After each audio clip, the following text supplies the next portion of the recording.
Ladies and gentlemen, the President of the United States.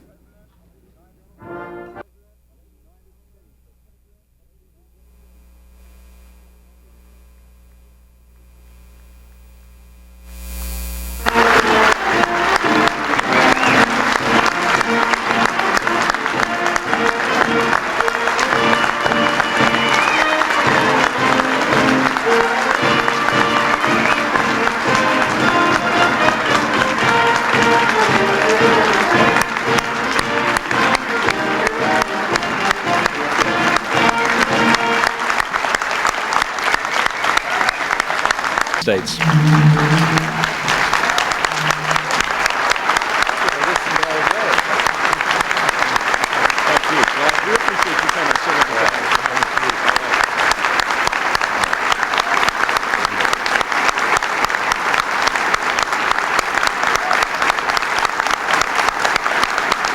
Thank you. Thank you all very much. Well, thank you all very much. And I have to say that since I'm a before lunch speaker instead of an after lunch, I can't tell that story about the fellow in the Colosseum in Rome who, when the hungry lions came charging out upon them, stood up and said a few quiet words, and the lions laid down. And that the crowd was furious. Caesar sent for the man and said, "What did you say to them that made them act that way?" He said, "I just told them that after they ate, there'd be speeches." Well, Connie, I thank you very much for that introduction. Governor Bob Martinez, and Priscilla Mack, and Ken Adams, and Chuck Cobb, and Gene Austin, and Alec Cortellis, and a special thank to you, to our Republican, special thank you, I should say, to our National Committee Chairman, Frank Fahrenkopf, for what he's been doing. And,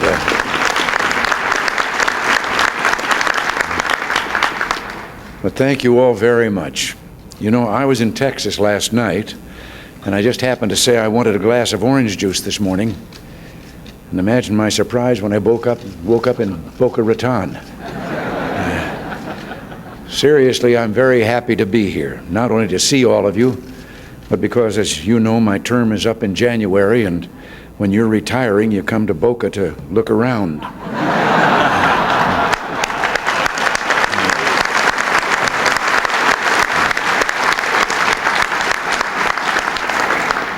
Nancy's got her heart set on California, but once she sees one of your brochures, what do you think? You think you could make some room for us here?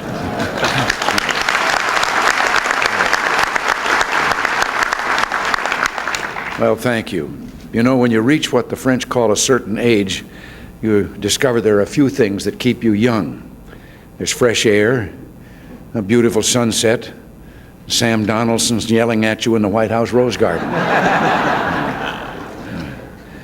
Of course, I can't help but tell you that there are a few signs of advancing years, three particular. One, you tend to forget things, and I can't remember the other two. And one of the things that keeps me young is helping dynamic Republicans who are going to continue the great tradition of our party. You have a great slate of candidates running on the Republican ticket this year. Guys like Jim Smith, Tom Gallagher, and the fellow who's running a tough-as-nails race to become the next representatives from this very district. And he'll make a super congressman, Ken Adams.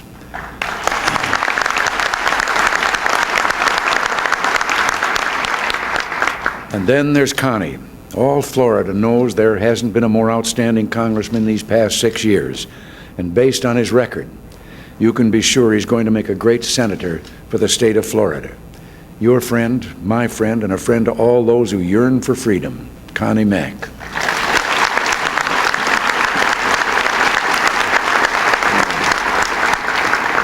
But I want to tell you why I think voting for Ken Adams and Connie Mack is so very important. When we fight for the death penalty and for revising the exclusionary rule and for judges who are tough on crime and on the drug traffickers in Florida and everywhere else, they are the kind of people who stand with us. These are the kind of people who have stood side by side with George Bush and me in the battle to make our economy grow and our nation to stand tall again. And the principles that motivate us in 1981 are the same principles that motivated George Bush and the Republicans of the future. Some say it's time for a change. Well, ladies and gentlemen, we are the change.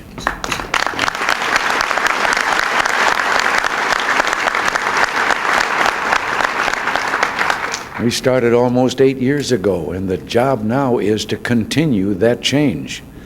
The history books will reflect this. We stand for growth, not limits. We stand for a strong and dynamic economy at home, not protectionist gloom and doom. We've cut interest rates in half. We've created, as you've been told, more than 17.5 million new jobs. And today, there's something very interesting about that. 62.7% of our countrymen, everyone, male and female, who is 16 years and up, that percentage, they are employed, and that is the highest percentage in the history of the United States of America.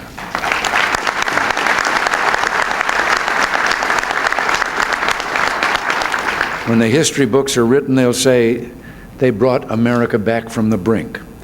We know the limits of government. We also know its responsibilities, and we fought for them. Yes, when the history books are written, ladies and gentlemen, we are the people of whom it will be said, they saved Social Security. We know that it's not enough to be content with the freedoms we enjoy. No, we must expand those freedoms throughout the world. And when the history books are written, we are the people of whom it'll be said, for the first time, they removed the shackles of communist tyranny and brought democracy to a suffering people, the freedom-loving people of Grenada.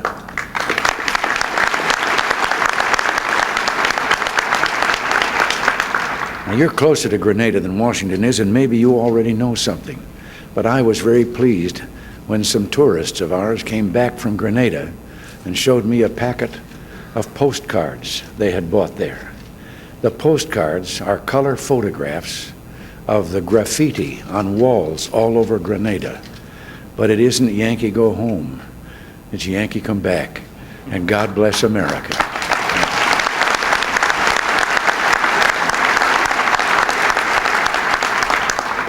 We know that we must not allow a second Cuba to sprout on the mainland of the Americas. We can be sure that those who worked against our efforts will be judged and judged harshly. And when the history books are written, they'll say that we did everything we could to free the people of Nicaragua from communist tyranny.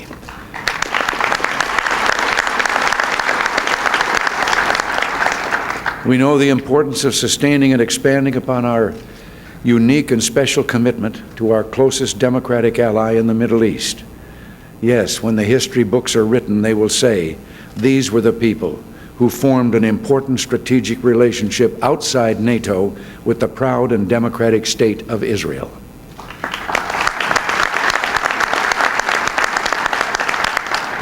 We know that the menace of terrorism must be challenged when and where it appears. And the history books will say that on April 14th, 1986, we sent the terrorists in Libya a message. The message was, you can run, but you can't hide.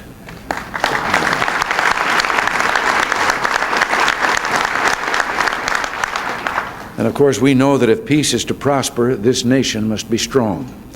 Later today, I'll be meeting with Soviet Foreign Minister Eduard Shevardnadze, and we'll continue our efforts to ease tensions throughout the world. And here truly is one for the history books. They will say these were the men and women who eliminated an entire class of U.S. and Soviet nuclear missiles. But history tells us what the last 8 years have made very clear. It was only because we rebuilt our defenses and made clear that we and our allies would not waver in our resolve that the Soviets realized they had to come to the table. The history.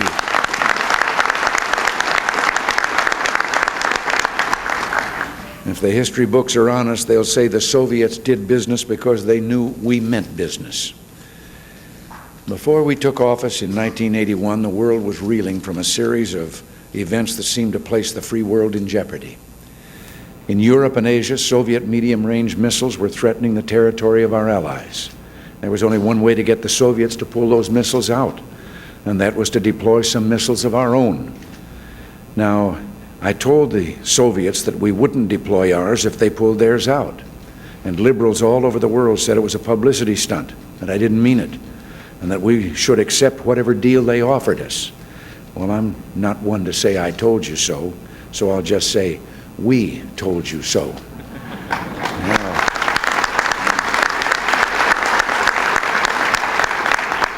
Now, if you remember, some of our European allies were under intense pressure from anti-nuclear demonstrators, and naturally they were getting a little nervous. Well, I asked a friend of mine to go over and talk to them and shore them up. It was one of the most important diplomatic efforts of this administration. The mission was a triumph. The missiles went in, and 2 weeks ago that man watched as the first of our missiles was destroyed. His name is George Bush.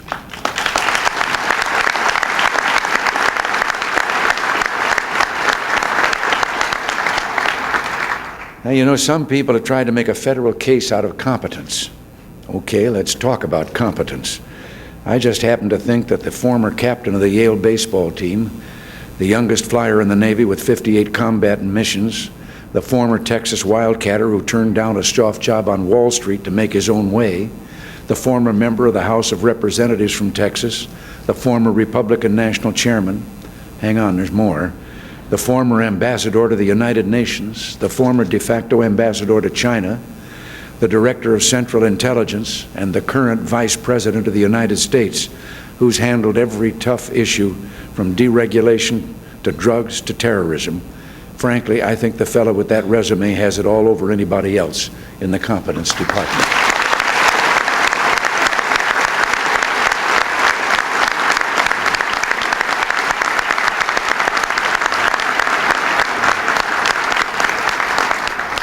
The choice this year is between the policies of accommodation and retreat or the policies of America's political mainstream.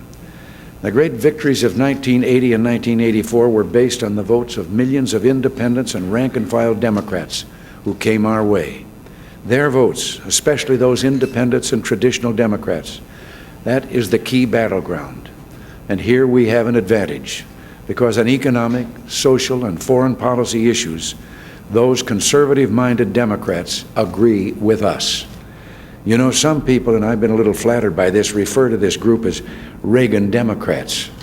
Well, if it's true I have an in with those Democrats, here's what I want to say to them, and what I hope you'll say to them too. You're right to feel uncomfortable about the leadership of the party you and I once pledged loyalty to, because the party of Roosevelt, Truman, and Kennedy has become the party of McGovern, Carter, and Mondale. A party that once stood for the broad interests of America's working men and women has become a party fixated on the narrow agenda of the liberal elites and special interest groups. Yes, I would say to rank-and-file Democrats, a once proud party of hope and affirmation has become dominated by strident liberalism and negativism. The party of yes has become the party of no. No to help for those fighting to keep Central America safe from communism. No to liberating Grenada. No to a negotiating stance that has brought us the first nuclear arms reduction treaty in history. No to the foreign policy of strength and purpose that has told the truth about communism and helped bring the first signs of change to the Soviet Union in 7 decades.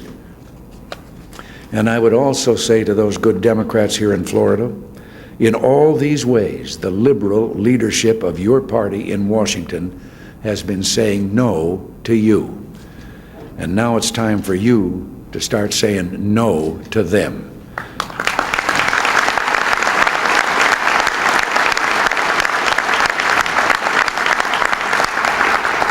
And the best way you can do that is by saying yes to the Republican Party. You may remember that in January, when I went up on Capitol Hill for the State of the Union address, I talked about some of the problems caused by the liberal leadership in the Congress. I mentioned that in 7 years of 91 appropriations bills scheduled to arrive on my desk by a certain date, only 9 made it on time. Last year, of the 13 appropriations bills due by October 1st, None of them made it. Instead, we had four continuing resolutions lasting 41 days, then 36 days, and 2 days, and 3 days, respectively. And then along came that behemoth, the continuing resolution containing all the appropriations.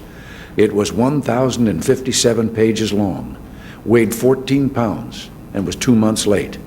Congress had 3 hours, yes, 3 hours to consider it.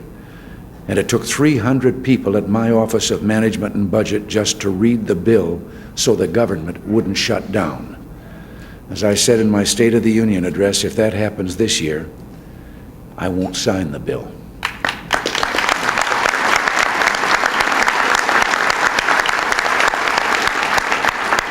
But today, Congress and our administration are working to keep it from happening again. I want to receive, by the beginning of the new fiscal year, October 1st, all the government's appropriation bills, ones that I can sign. Our administration will pull out all the stops on our end to see to it that this happens. I believe there's a good chance all of the government's appropriation bills will reach my desk by October 1st. And if so, it will be the first time the nation's business has been done on time since 1948. The liberals have controlled one or both houses of Congress for 36 of those 40 years since 1948. And my friends, the next president deserves better than this, and so do all the American people. Let's spare him this. In February, to get Contra aid approved, we only need 5 more votes. To get some of our crucial budget votes passed, we need only a few more votes. My friends, this year I say Florida can do it. Florida can send a Republican senator named Connie Mack and more Republican representatives like him to Congress and give George Bush what he needs, a new Congress, a better Congress, a Republican Congress.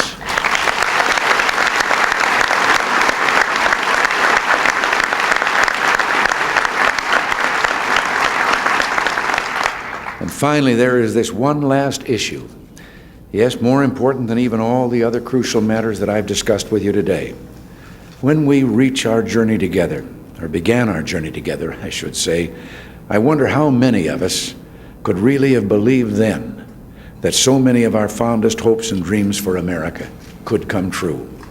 And of all those things that have happened, my fellow Republicans, how many of us could have imagined 8 or even 4 years ago that one day an American president would have an opportunity to stand as I did a few months ago there in the Lenin Hills at a podium at Moscow State University and tell the young people of the Soviet Union about the wonder and glory of human freedom.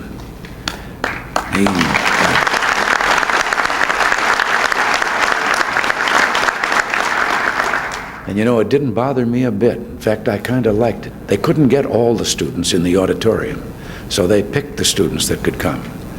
And after it was all over, I found out they had picked all members of the Young Communist League. You know, they heard something about freedom, and you know, the funny thing is, they seemed to react pretty favorably to it.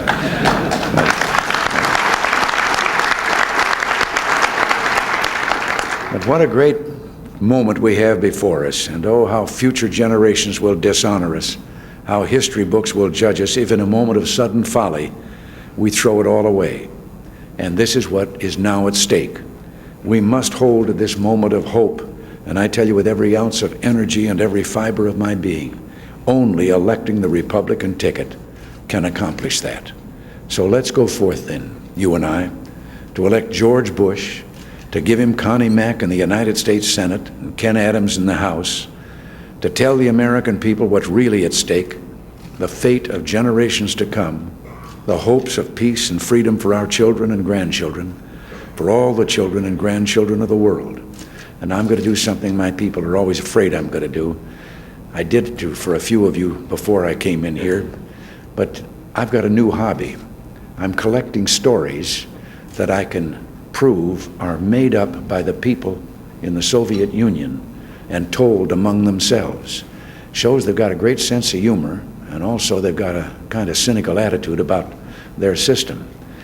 I told a couple of those stories to General Secretary Gorbachev, and he got quite a laugh. The second one I told was about an order that was given out. Now, this is their story. An order was given out by the government that anyone caught speeding in the Soviet Union must get a ticket, no matter who it was. Well, that's significant because, you see, most of the automobiles in the Soviet Union are driven by the bureaucrats in government. The private citizens can't really afford them. Well, one day, Gorbachev came out of his dacha, his country home. He was a little late getting to the Kremlin. His limousine was there with the driver, and he said to the driver, "Get in the back seat, I'll drive." And down the road he went. Well, he passed two motorcycle policemen. One of them took out after him. And a little while, he's back with his friend. And he said, "Did you give him a ticket?" And he said, "No." Well, he said, "Why not?" "Oh," he said, no, this was too important." Well, he said, "We're supposed to give a ticket to anyone, no matter who it is." "Oh," he said, "no, this one's too important." Well, he said, "Who was it?" He said, "I didn't recognize him, but his driver was Gorbachev."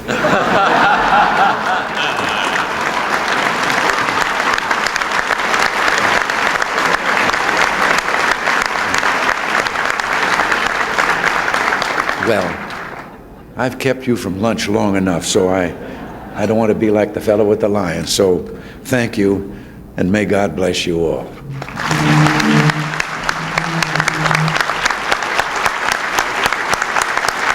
Great job, Mr. President.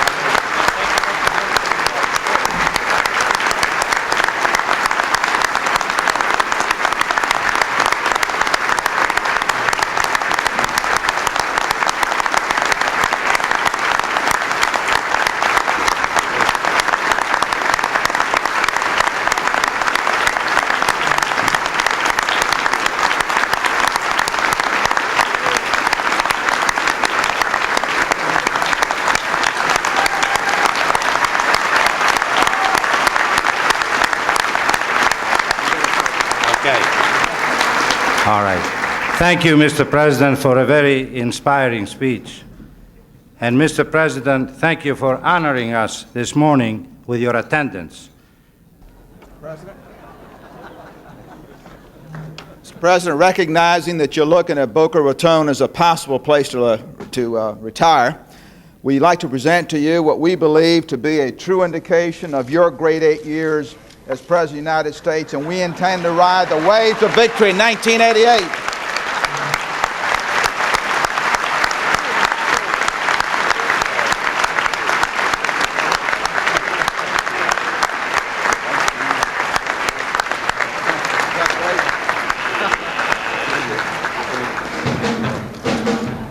Thank you very much. I'm an ex-lifeguard. I'll use it.